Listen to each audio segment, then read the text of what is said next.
महाराष्ट्र आवाज न्यूज. ग्रामीण रुग्णालयात पोलिसांवर हल्ला, चौघांविरुद्ध गुन्हा दाखल. कर्तव्य बजावत असलेल्या पोलिसांना मारहाण, सरकारी कामात अडथळा. निजामपूर पोलिसांची तात्काळ कारवाई.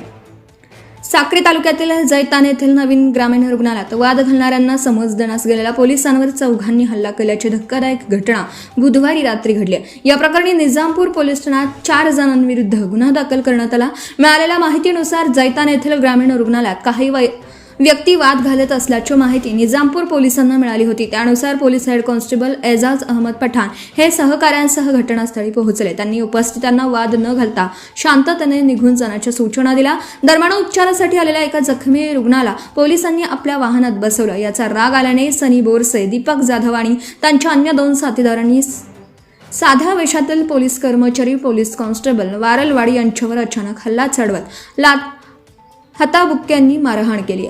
त्यांना वाचवण्यासाठी गेलेले चालक पोलीस कॉन्स्टेबल माळी यांनाही आरोपींनी कॉलर पकडून मारहाण केली. या झटापटीत एका पोलीस कर्मचाऱ्याच्या खाकी शर्टची बटणं तुटली. खांद्यावरील महाराष्ट्र पोलिसांचा स्टील बॅचही खाली पडला.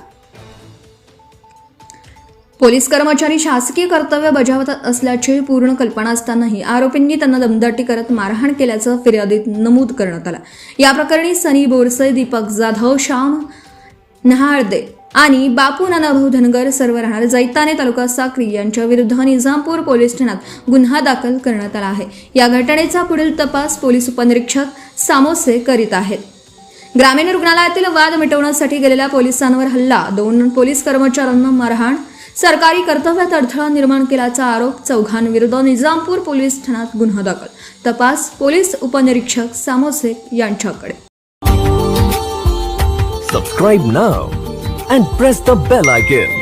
Never miss an update.